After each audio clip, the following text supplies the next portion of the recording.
News, सच जरूरी है। नमस्कार दर्शकों, ये MNS न्यूज नेटवर्क और आप देख रहे हैं MNS न्यूज टीवी। मैं हूं आपके साथ शुभांगी। तो आइए देखते हैं आज की कुछ खास खबरें।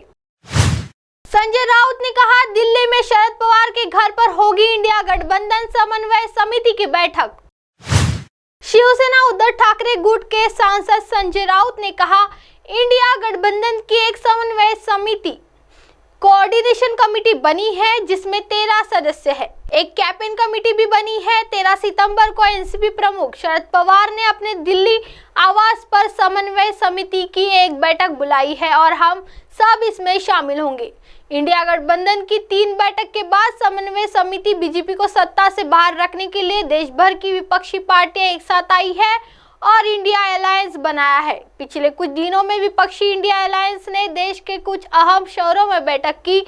पहली बैठक पटना में, फिर दूसरी बेंगलुरु और फिर तीसरी बैठक मुंबई में हुई। कहा जा रहा था कि इंडिया अलायंस की चौथी बैठक भोपाल में हो सकती है।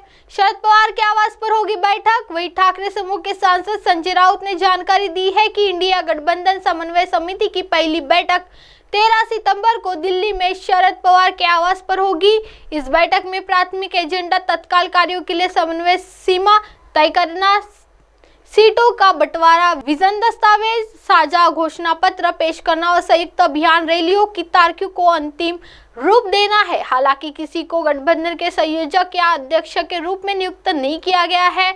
पश्चिम बंगाल की मुख्यमंत्री और तृणमूल कांग्रेस के अध्यक्ष ममता बनर्जी ने 1 सितंबर की बैठक में आग्रह किया था कि विजन डॉक्यूमेंट कॉमन मैनिफेस्टो के अनावरण को अक्टूबर तक राजघाट में किया जाना चाहिए। प्रस्ताव पर कोई आपत्ति नहीं थी, लेकिन अंतिम तौर तरीकों पर समिति द्वारा काम किया जाएगा।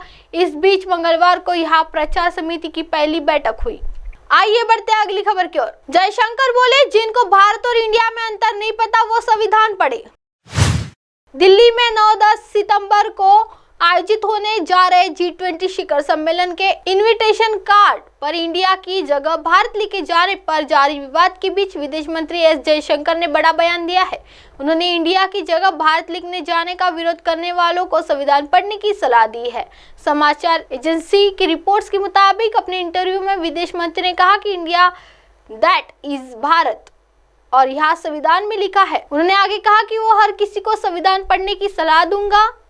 उन्होंने कहा कि जब आप भारत कहते हैं तो एक अर्थ होता है, इससे एक समझ और एक अनुमान आता है। उन्होंने आगे कहा कि मुझे लगता है कि यही संविधान में भी परिलक्षित है। साथ ही विदेश मंत्री जयशंकर ने कहा कि यह एक अलग युग है, यह एक अलग सरकार है और यह एक अलग विचार प्रक्रिया है।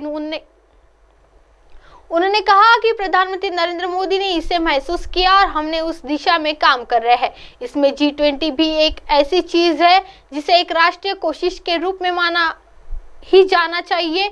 विदेश मंत्री ने आगे कहा कि जिन लोगों को लगता है कि हमें अभी भी साल 1983 में फंसे रहना चाहिए, उनका उसमें फंसे रहने के लिए स्वागत है। आपको बता दें कि कांग्रेस पार्टी ने 5 सितंबर को G20 के डिनर इनविटेशन कार्ड पर प्रेसिडेंट ऑफ भारत लिखे होने का दावा किया था। इसके बाद ही विपक्षी दल के केंद्र पर हमलावर है।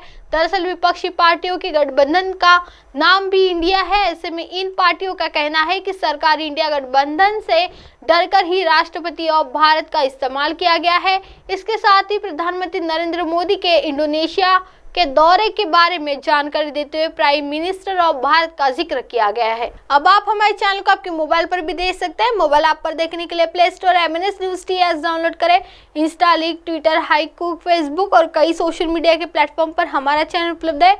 आप इसे यूट्यूब पर भी देख सकते हैं। आप हमारे चैनल को लाइव भी देख सकते हैं। www.mnsnews3.com पर फिलहाल वक्त हो चला है दर्शकों ब्रेक का। ब्रेक से लौटने के बाद देखिएगा देश और दुनिया की तमाम बड़ी खबरें। बने रहिए MNS न्यूज टी पर। नमस्कार।